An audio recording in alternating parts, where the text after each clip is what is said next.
नमस्कार विद्यार्थीगण। आज हम संज्ञा पढ़ेंगे। संज्ञा किसे कहते हैं? किसी प्राणी, वस्तु, स्थान, भाव, अवस्था, गुण या दशा के नाम को संज्ञा कहते हैं। संज्ञा ये कितने भेद होते हैं? 3 भेद होते हैं। संज्ञा मुख्यतः 3 प्रकार की होती है। कौन कौन सी? व्यक्तिवाचक संज्ञा, जातिवाचक संज्ञा और भाववाचक संज्ञा। अब इन तीनों भेदों के आपको नाम याद रखने हैं। व्यक्तिवाचक संज्ञा, जातिवाचक संज्ञा और भाववाचक संज्ञा। अब आता है व्यक्तिवाचक संज्ञा। व्यक्तिवाचक संज्ञा किसे कहते हैं? व्यक्ति विशेष, वस्तु विशेष अथवा स्थान विशेष के नाम को व्यक्तिवाचक संज्ञा कहते हैं। किसे कहते हैं? व्यक्ति विशेष, वस्तु विशेष और स्थान विशेष के नाम को ही व्यक्तिवाचक संज्ञा कहते हैं। देखो, व्यक्ति विशेष में क्या आते हैं? अभिषेक, गुंजन, कविता, कामनी, लोकेश। व्यक्ति विशेष के अंतर्गत पुरुष और महिलाओं के नाम आते हैं। ध्यान में रखना, व्यक्ति विशेष में पुरुष और महिलाओं के नाम आते हैं।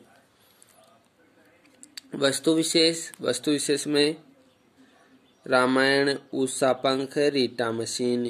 कहने का मतलब वस्तु विशेष के अंतर्गत पुस्तक के नाम और मशीनों के नाम आते हैं। यानी कोई वस्तु होती है तो उसके नाम वस्तु विशेष के अंतर्गत आते हैं। स्थान विशेष में देखो, जयपुर, गंगा, ताजमहल, हिमालय। तो पर्वतों के नाम, नदियों के नाम, जो स्थापत्य कला है उनके नाम, स्थान के नाम, ये सारे किस में आएंगे? स्थान विशेष के अंतर्गत आते हैं। तो ये आपको ध्यान रखना है, याद रखना है कि व्यक्ति विशेष के अंतर्गत पुरुष और महिलाओं के नाम आते हैं। वस्तु विशेष के अंतर्गत वस्तुओं के नाम, पुस्तकों के नाम, इनके नाम आते हैं। स्थान विशेष के अंतर्गत स्थान का नाम, नदियों के नाम, पर्वतों के नाम, स्थापत्य कला है उनके नाम, ये स्थान विशेष के अंतर्गत आते हैं। जातिवाचक संज्ञा किसे कहते हैं? जिस संज्ञा से किसी प्राणी, वस्तु अथवा स्थान की जाति या पूरे वर्ग का बोध हो, उसे जातिवाचक संज्ञा कहते हैं। अब देखो, इसमें किसी प्राणी हो गया, वस्तु हो गया और स्थान हो गया। तो इसकी जाति कि प्राणी की जाति कौन, वस्तु की जाति कौन सी है और स्थान की जाति कौन सी है, यानी उसके पूरे वर्ग का बोध होता है, उसे जातिवाचक संज्ञा कहते हैं। जैसे प्राणी में देखो, मनुष्य के अंतर्गत महिला और पुरुष दोनों ही आ गए। लड़की के शब्द है, इसके अंतर्गत सभी लड़कियां आ गई। घोड़ा, मोर, सेना में बहुत सारे जवान होते हैं। सभा के अंदर बहुत सारे लोग होते हैं, तो सभी का ही बोध हो गया। किसी एक का बोध नहीं हुआ, जबकि सभी का ही बोध हो गया। किसी एक व्यक्ति का नाम आता तो वो किस में आ जाता? व्यक्तिवाचक संज्ञा में आ जाता। लेकिन यहाँ पर तो पूरी जाति का ही बोध हो रहा है, तो यहाँ पर जातिवाचक संज्ञा हो जाएगा। वस्तु में देखो, पुस्तक, पंखा, मशीन, दूध, साबुन, चांदी। इसमें पुस्तक में सभी पुस्तकें शामिल हो गई, पंखे में सभी कंपनी के पंखे शामिल हो गए, मशीन में सभी मशीनें शामिल हो गई, दूध में सभी के दूध शामिल हो गए, साबुन में नहाने धोने, बर्तन धोने, सभी के साबुन सम्मिलित हो गई। तो इनमें एक वस्तु में क्या है? संपूर्ण जाति का बोध हो रहा है। और किसी एक पुस्तक का नाम आता है तो वो किस में आ जाएगी? व्यक्तिवाचक संज्ञा में। और सभी पुस्तकें हैं वो किस में आ जाएंगी? जातिवाचक संज्ञा में। ऐसे ही मशीन, रीटा मशीन का नाम आ गया तो व्यक्तिवाचक में होगा, और मशीन में सभी मशीनें शामिल हो गई तो वो जातिवाचक संज्ञा में आ जाएगा। तो जिसमें संपूर्ण जाति का बोध होगा वो जातिवाचक संज्ञा हो जाएगी। स्थान में देखो, पहाड़ में सभी पर्वत शामिल हो गए, नदी में सभी नदियां शामिल हो गई, भवन में सभी भवन शामिल हो गए, शहर, गांव, विद्यालय, तो इनमें सभी शामिल हो गए। यदि किसी एक पर्वत का नाम लिया जाता है, जैसे हिमालय ले दिया, तो इसका कौन सी में हो जाएगी? व्यक्तिवाचक संज्ञा में। पहाड़, पहाड़ के अंतर्गत संपूर्ण पहाड़ आ गए। नदी, नदी जातिवाचक संज्ञा हो गई। यदि नदी के अंतर्गत एक नदी का नाम लिया जाए तो वो व्यक्तिवाचक संज्ञा में हो जाएगी। ऐसे ही भवन, शहर, गांव, विद्यालय, तो एक जैसे विद्यालय की बात करते हैं तो अपने आकाश अकेडमी का नाम लेते हैं तो वो तो हो जाएगा व्यक्तिवाचक संज्ञा में। लेकिन विद्यालय तो बहुत सारे हैं तो ये किस में हो जाएगा? जातिवाचक संज्ञा में। तो जिसमें किसी एक व्यक्ति, वस्तु और स्थान का बोध हो रहा है वो तो व्यक्तिवाचक संज्ञा हो जाएगी। और जिसमें संपूर्ण जाति का बोध हो रहा है, चाहे वह प्राणी वर्ग के अंतर्गत हो, चाहे वस्तु में हो, चाहे स्थान में हो, पूरी जाति का बोध हो रहा है, पूरे वर्ग का बोध हो रहा है, वो हो जाएगी जातिवाचक संज्ञा में। अब आता है भाववाचक संज्ञा। भाववाचक संज्ञा में देखो, किसी भाव, अवस्था, गुण अथवा दशा के नाम को भाववाचक संज्ञा कहते हैं।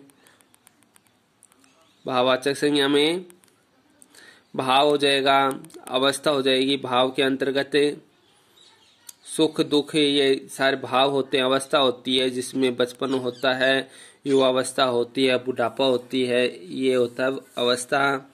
गुण, गुण आप जानते हो। और दशा, दशा के अंतर्गत कोई अमीर है, कोई गरीब है, ये दशा होती हैं। तो इन्हीं के नाम को क्या कहेंगे? भाववाचक संज्ञा कहेंगे। अब जैसे सुख, बचपन, सुंदरता, तो ये भाववाचक संज्ञा के अंतर्गत आते हैं। जिसमें सुख तो हो गया भाव, बचपन हो गया अवस्था, सुंदरता हो गया गुण, और अमीर गरीब होते हैं दशा, गरीबी हो जाती है दशा। ये हो गए भाववाचक संज्ञा। कुछ विद्वान हैं वो समुदायवाचक और द्रव्यवाचक संज्ञा के भेद बताते हैं, लेकिन हमें तो सिर्फ 3 ही भेद याद रखने हैं संज्ञा के: व्यक्तिवाचक संज्ञा, जातिवाचक संज्ञा और भाववाचक संज्ञा। ये 3 ही अपने को याद रखने हैं। जातिवाचक संज्ञा सर्वनाम, विशेषण, क्रिया तथा कुछ अव्यय पदों के साथ प्रत्यय के मेल से भाववाचक संज्ञाएं बनती हैं। यानी प्रत्यय लगा देंगे तो जातिवाचक संज्ञा किसमें बन जाएगी? भाववाचक में। सर्वनाम, विशेषण, क्रिया और कुछ अव्यय, इनमें हमें प्रत्यय जोड़ देंगे। सर्वनाम शब्द, विशेषण, क्रिया और कुछ अव्ययों में हम क्या जोड़ देंगे? प्रत्यय जोड़ देंगे तो वो किसमें बन जाएगी? भाववाचक संज्ञा में। प्रत्यय क्या होते हैं? ये शब्दांश होते हैं, शब्द के अंश होते हैं जो किसी शब्द के पीछे जुड़ते हैं। जैसे अभी समझ लेते हैं, आपको समझ में आ जाएगा। जातिवाचक संज्ञा से भाववाचक संज्ञा। सबसे पहले अपन जातिवाचक संज्ञा के से भाववाचक संज्ञा बनाना सीखते हैं। देखो, ता से मिल करके मानव है, मानव के पीछे क्या लगा दिया? ता, तो ये ता क्या हो गया? प्रत्यय हो गया, तो मानवता। दूसरा है मित्र, मित्र के पीछे ता लगा दिया तो ये हो गया मित्रता। प्रभु है, प्रभु के पीछे ता लगा दिया तो प्रभुता। पशु है तो पशु के पीछे ता लगा दिया तो पशुता। ऐसे ही तब लगा देंगे, तब लगाने पर क्या हो जाएगा? जातिवाचक संज्ञा वो भाववाचक संज्ञा बन जाएगी।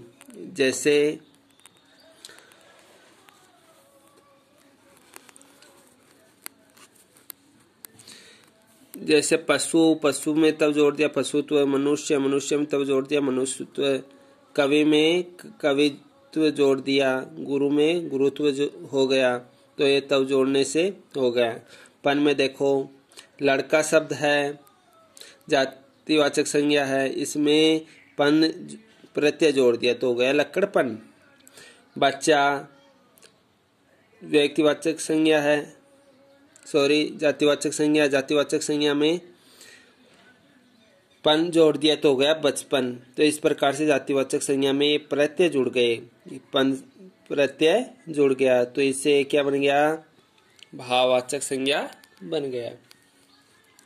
ऐसे देखो, शिशु, शिशु में ए जोड़ दिया तो हो गया शेषव। गुरु में गौरव, विभु में वैभव, तो इसको इनमें प्रत्यय जोड़ने से प्रत्यय किस किस में जुड़ा है? शेष में, गौरव में और वैभव में। प्रत्यय जुड़ने से जातिवाचक संज्ञा से भाववाचक संज्ञा हो गई। भक्त का भक्ति, नौकर का नौकरी, तो चोर का चोरी, तो इसमें ई प्रत्यय जुड़ गया। बुढ़ापा, बुढ़ा बुढ़ापा, बहन बहनापा, इसमें आपा प्रत्यय जुड़ने से ये भाववाचक संज्ञा बन गया। तो इसको हमें जातिवाचक संज्ञा से भाववाचक संज्ञा बदलेंगे तो क्या करेंगे? प्रत्यय जोड़ देंगे, और जातिवाचक संज्ञा में जब प्रत्यय जोड़ देंगे तो वो भाववाचक संज्ञा में हो जाएगा। यह तो थी संज्ञा से। अब देखो सर्वनाम से भाववाचक संज्ञा कैसे बनाएंगे? तब जोड़ दिया, जैसे अपने से अपनत्व, निज से निजत्व, स्व से स्वत्व, तो ये तब प्रत्यय जोड़ने से ये हो गए भाववाचक संज्ञा। अपना सर्वनाम है, निज भी सर्वनाम है और सब भी सर्वनाम है, और इसमें तब प्रत्यय जोड़ने से ये हो गया भाववाचक संज्ञा। ऐसे ही अपना सर्वनाम है, पराया भी सर्वनाम है, तो इसमें पन प्रत्यय जोड़ने से अपनापन और परायापन हो गया, तो एक एक किसमें बदल गया? भाववाचक संज्ञा में। कार, अहम में कार जोड़ दिया तो अहंकार हो गया। सब में सब जोड़ दिया, सर्वस्व, सर्व में सब जोड़ दिया तो सर्वस्व हो गया। सर्वस्व होने पर ही कौन सा हो गया? भाववाचक संज्ञा। तो सर्व है, अहम है, अपना है, निज है, पराया है, तो ये सारे क्या हैं? सर्वनाम शब्द हैं, और इनमें प्रत्यय जुड़ने से कौन से संज्ञा हो गई? भाववाचक संज्ञा हो गई। अब देखो विशेषण से भाववाचक संज्ञा। विशेषण से भाववाचक संज्ञा कैसे बनाएंगे? साफ है, अच्छा है, बुरा है, तो ये विशेषण शब्द हो गए। इनमें आई प्रत्यय जुड़ गया, तो आई प्रत्यय जोड़ देंगे तो क्या हो जाएगा? साफ का तो हो जाएगा सफाई, अच्छा का हो जाएगा अच्छाई, बुरा का हो जाएगा बुराई। तो इसमें आई प्रत्यय जुड़ने से ये भाववाचक संज्ञा हो जाएगी। ऐसे ही खट्टा से खट्टास, मीठा से मिठास, इसमें आस प्रत्यय जुड़ने से भाववाचक संज्ञा हो जाएंगे। उदार, ये भी विशेषण है। वीर, ये भी विशेषण है। सरल, ये भी विशेषण है, और इन सब में ता प्रत्यय जुड़ने से भाववाचक संज्ञा बन जाएगी, जिसमें उदारता, वीरता, सरलता। यह प्रत्यय जुड़ने से जैसे मधुर है, विशेषण है। सुंदर है, विशेषण शब्द है। स्वस्थ है, विशेषण शब्द है, और इसमें यह जुड़ गया तो इसमें हो गया माधुर्य, सौंदर्य, स्वास्थ्य, तो ये हो गई भाववाचक संज्ञा। खट्टा और पीला, ये दोनों क्या हैं? विशेषण हैं। इनमें पने प्रत्यय जुड़ गया तो ये हो गया खट्टापन, पीलापन, तो ये हो गई भाववाचक संज्ञा। वीर है, तो इसमें तब प्रत्यय जुड़ गया वीरत्व है, तो ये क्या हो गया? भाववाचक संज्ञा। लाल विशेषण है, ये प्रत्यय जुड़ने से हो गया लाली, तो ये क्या हो गया? विशेषण से बन गई भाववाचक संज्ञा। तो विशेषण से भाववाचक संज्ञा कब बन जाएगी? जब विशेषण में भी क्या जोड़ देंगे? प्रत्यय जोड़ देंगे। अब देखो क्रिया से भाववाचक संज्ञा कैसे बनाएंगे?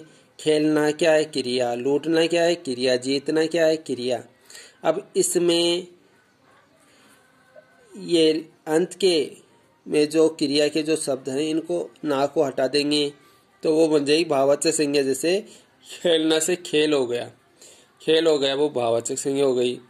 लूटना क्रिया हो गई, इसमें ना हटा देंगे, लूट हो गया, तो ये क्या हो गई? भाववाचक संज्ञा। जीतना में ना हटा दिया तो क्या हो गया? जीत। जीत क्या हो गया? भाववाचक संज्ञा। तो इसमें हम क्या करेंगे? जो क्रिया से भाववाचक संज्ञा बनाएंगे तो जहां पर भी आपको ना शब्द दिखे हम उसको हटा देंगे, और जब हम उसको हटा देंगे तो वो क्या बन जाएगी? भाववाचक संज्ञा बन जाएगी। ऐसे आगे देखो, हंसना ना है, तो इस ना को हटा देंगे तो ई प्रत्यय जुड़ गया तो हो गया हंसी। चढ़ना, ना को हटा देंगे और आई प्रत्यय जोड़ देंगे तो हो जाएगा चढ़ाई। पढ़ना, पढ़ना में ना को हटा करके आई प्रत्यय जोड़ देंगे होगा पढ़ाई। लिखना, लिखना में ना को हटा करके आई प्रत्यय जोड़ देंगे तो हो जाएगा लिखाई। ऐसे ही आवट, बनाना में आवट प्रत्यय जुड़ने पर हो जाएगा बनावट। थकना में आवट प्रत्यय जुड़ने पर हो जाएगा थकावट। लिखना में आवट प्रत्यय जुड़ने से हो जाएगा लिखावट। यानी कहने का मतलब जहां पर भी आपको ये ना शब्द दिखाई दे, इनको हटा करके हमें वहां पर क्या जोड़ देना है, प्रत्यय जोड़ देना है। और प्रत्यय जोड़ने पर क्या हो जाएगी, ये क्रिया से भाववाचक संज्ञा हो जाएगी। ऐसे देखो, चुनना, इस ना को हटा देंगे और आ प्रत्यय लगा दिया तो हो गया चुनाव। घबराना, इस ना को हटा करके आहट प्रत्यय लगा दिया आहट। गुनगुनाना, इस ना को हटा दिया और लिख आहट प्रत्यय जोड़ दिया तो हो गया गुनगुनाहट।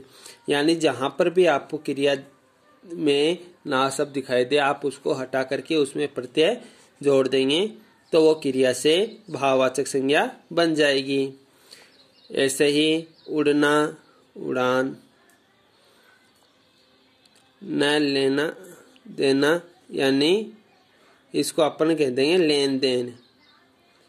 न लेना देना है तो ये इसको अपन एक ही शब्द में कह देंगे लेन देन, तो ये हो जाएगी क्रिया से भाववाचक संज्ञा।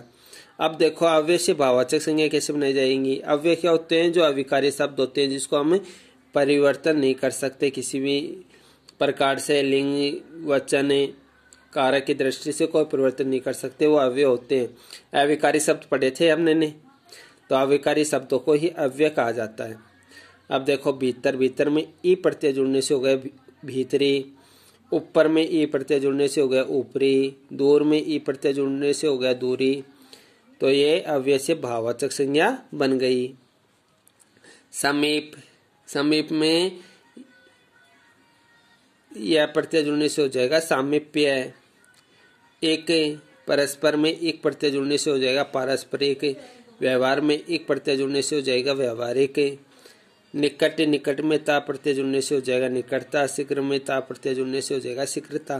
तो इस प्रकार से हम अव्यय में भी जब प्रत्यय जोड़ देंगे तो वो भाववाचक संज्ञा हो जाते हैं।